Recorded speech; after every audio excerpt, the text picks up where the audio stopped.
Bismillahirrahmanirrahim. Terima kasih diucapkan kepada pengerusi majlis, barisan panel hakim, penjunjung kesaksamaan, penjaga masa yang setia dengan jam randiknya, para pendidik dan seterusnya rakan-rakan seperjuangan yang saya kasihi. Berdirinya saya di pentas ini bukan sekadar membawa suara, tetapi membawa satu seruan. Seruan untuk kita bersama-sama menghidupkan kembali budaya salam yang semakin tenggelam di dalam arus kemodenan.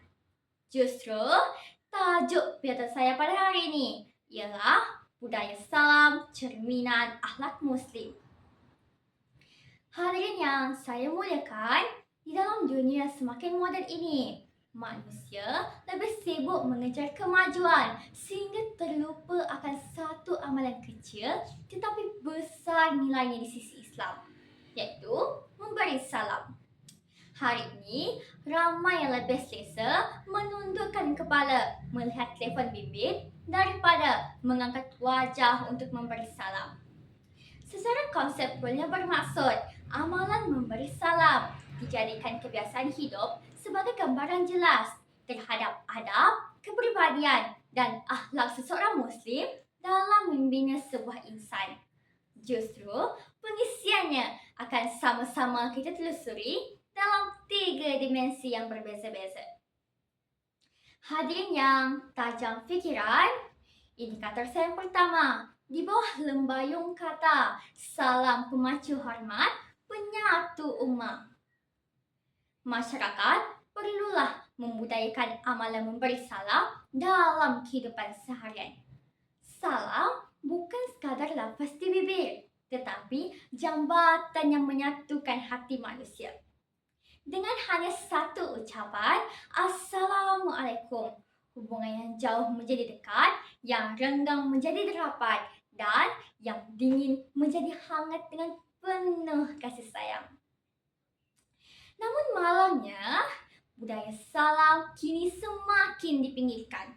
Ada yang berjalan melepasi jiran tanpa teguran, memasuki rumah tanpa memberi salam, malah bertemu dengan guru tanpa sepatah ucapan hormat. Persoalannya, kemanakah hilangnya adab dalam masyarakat kita? Bak kata pepatah, bahasa menunjukkan bangsa, akhlak menunjukkan peribadi. Ini juga bertepatan dengan tonggak Malaysia Madani, iaitu hormat. Kerana melalui hormat, kita dapat belajar cara menghargai dan menghormati orang lain tanpa mengira usia, bangsa maupun kedudukan. Benarlah kata Imam Al-Ghazali, bangsa yang baik lahir daripada hati yang bersih. Sidang hadirin yang cakna fikiran, indikator saya yang kedua, di bawah naungan frasa daya cipta menyemat adab, teknologi menyebar salam. Generasi muda perlulah membudayakan amalan memberi salam dengan menggunakan teknologi.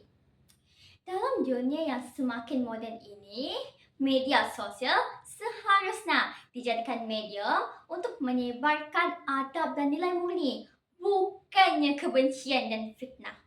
Sebagai contoh, ramai anak muda yang menghasilkan video kreatif seperti adab memberi salam, menghormati ibu bapa dan menjaga tutur kata.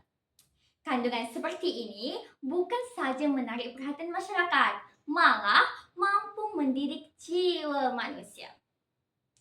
Tonggak Malaysia Madani yang menekankan daya cipta membuktikan teknologi bukan sekadar mencipta teknologi moden, tetapi juga mampu melahirkan masyarakat yang tinggi akhlaknya.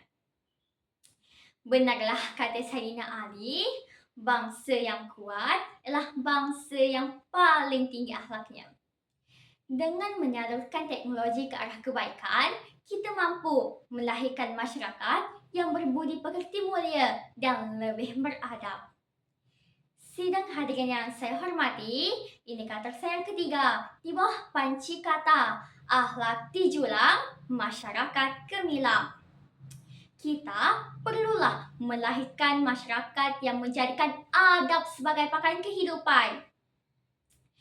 Menggunakan panji Malaysia Madani, sepatutnya adab memberi salam dijadikan lambang kesantunan masyarakat.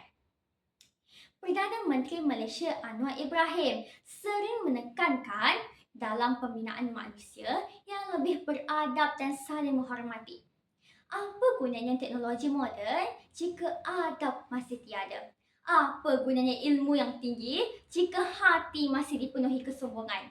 Oleh itu, kita perlulah melahirkan masyarakat yang lebih beradab untuk terus menghidupkan budaya salam dalam masyarakat kita. Hadirin yang saya hormati, sebelum saya mengakhiri pidato ini, ingin saya tegaskan bahawa ucapan salam bukan sekadar lafaz di bibir, tetapi pantulan akhlak seorang Muslim. Salam yang lahir daripada hati yang ikhlas mampu menyatukan hati manusia dan menyatukan masyarakat. Oleh itu, marilah bersama-sama kita membudayakan amalan memberi salam dalam kehidupan harian. Mulakan dengan diri sendiri, mulakan dengan keluarga, dan mulakan dengan hari ini. Sekian, terima kasih.